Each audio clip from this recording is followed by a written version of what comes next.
Hey, what's going on, everyone? Welcome to another video, and this one's coming to you from arguably my home course. I would say my top three courses in the area, or at least my home courses, for sure Herndon. This is probably second, or you could argue it's number one, in East Potomac. Those are my top three, and I have all three on my channel. I'm sorry, the other two on my channel. This is the last one. Goal is to break 80 today. I haven't been swinging well. The wedges in particular, let's hope we can stick some of those. But definitely need some home cooking. Want to go low after, a weekend Palm Springs trip where I kind of lost my wedges. But let's figure this out. Let's have a good time. Hope you enjoy. So I'm trying out this new thing where on the right-hand side, I'm trying to post the layout of the hole. And you'll see this for every tee shot. So to be clear, you'll notice there's a little white line there. That is not my tee shot. Basically, I just pulled it from the Grint because the Grint has a really cool GPS Google map view of the hole. And I think by default, it just kind of says like 250 yards or 300 down the middle. So again, just to be clear, it's not me driving at X amount with those white lines. It's just the default setting that the Grint has. But I think it's a pretty cool feature just to show, because for people who have never played this course and don't know the layouts of the holes, or certain tee shots on this course will require to have less than driver. So you'll see me trying to, I won't say lay up, but you're going to need less than driver in a lot of these holes. And that was not one of them. I guess anyone smarter than me, you basically should go less than driver, but because I only hit it about 250, 260, I'm completely fine down the middle. And look at this cocky fist pump. God, Mark. I finally stuck a wedge, 60 degree, about 55, 60 yards, and I put it to about 6 feet. And wow, thank you so much, imaginary audience. That makes me feel so good. And this par three, it's one of the most beautiful par threes. When there's leaves on the trees, the water is a little cleaner than it was. It's a really, really beautiful hole, really tricky too. I'm fortunate enough where I have a birdie look, but walking with a par is completely fine. So for those that have played Penderbrook before, there's a tee box under construction on hole 4, the par 5. So that's where we're normally supposed to play. The tee boxes are there. They've scooted us up. If I had to guess, this is like 75 yards. So it's kind of cheesy how close we are for a par 5. The bad news is it's really hard to reach into no matter what. So we're probably playing this as a true 5. But if it's too short, maybe we'll drop to a 4. We'll see.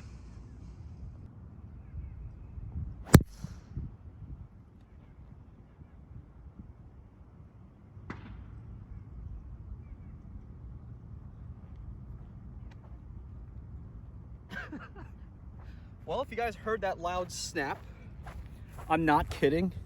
It's snap hooked off that apartment complex and back in play. And this is probably one of the worst shots of the day. It was a heavy, chunky push to the right. I was in between 6-iron, which is my favorite longer iron, and the club that actually got me to the number. I should have went with 6-iron to lay up, but you'll notice here I had a decent wedge, but this saves me. Oh my God, go in. Wow. Wow, wow, wow.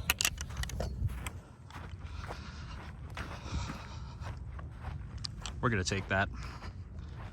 Mark, you fat ass, get in shape. Did you guys hear how heavy I was breathing? That's just embarrassing, Jesus. And that last hole, it actually lipped off and almost went in for birds, so we just took that to move on.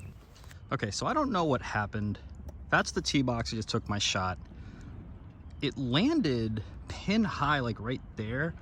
It must have hit a rock or something, or a sprinkler head. I saw it shoot like 90 degrees left. And as you can see right there, that's where my ball ended up. Oh well, I guess the golf gods don't like me today.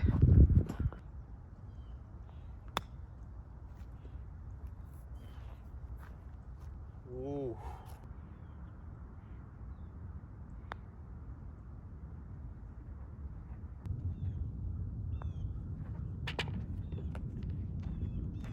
I'm still on tilt from that last shot. You can see like right there, clearly hit maybe a sprinkler head, something black and dark, but man, that sucks.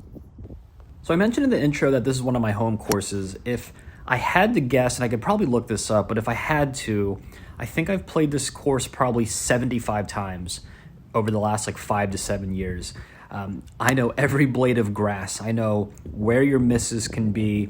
I know what clubs I should just bring when I walk up. It's just, there's something about home course, home cooking that really helps you score well.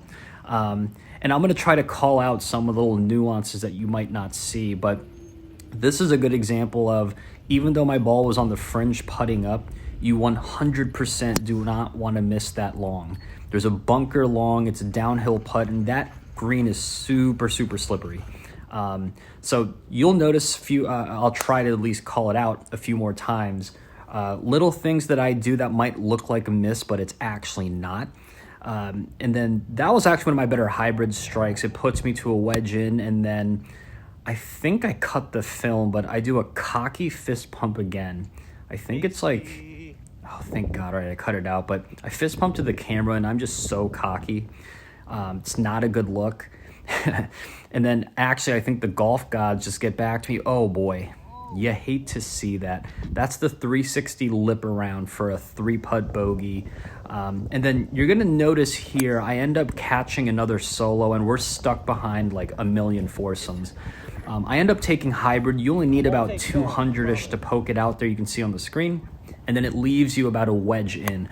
However, this was playing into the wind, so I took extra club about 10 yards. I took too much, but this is probably the shot of the day. Look at this putt.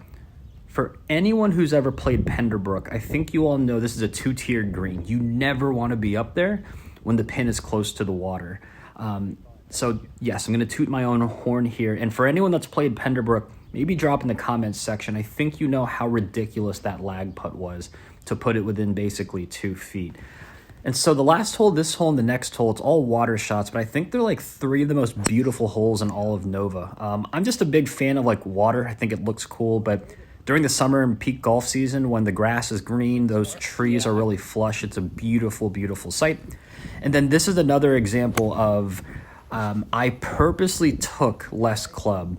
When you know that the pin is front pin close to you, take a look here.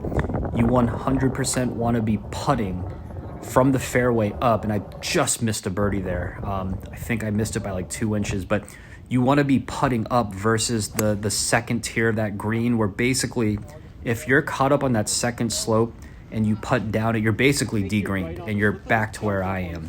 So again, little things where knowing the course saves you strokes easily, and that's another good example of one. And all the course management in the world can't make up for just bad shots. That tee shot that I hit, it was the right club, it was the right line, and it was the right draw into the wind, so I don't disagree with any of those.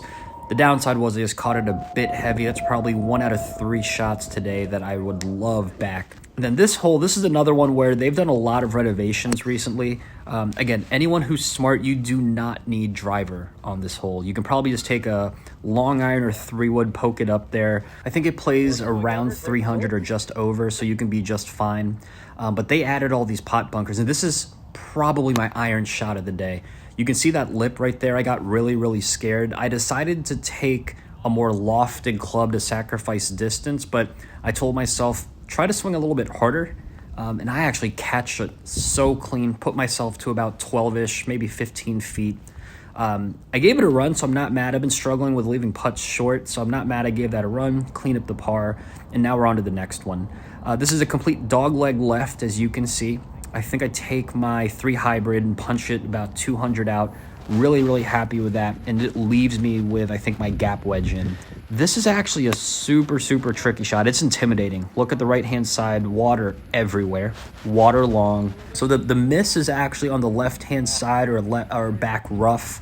I end up pushing it really, really bad, and I'm fortunate enough where I'm at least still putting, rely on the putter in your short game, but if you're going to try to break par one day, you got to make those. The guy I was with was such a gentleman too. Cool guy. Shout out to Andrew.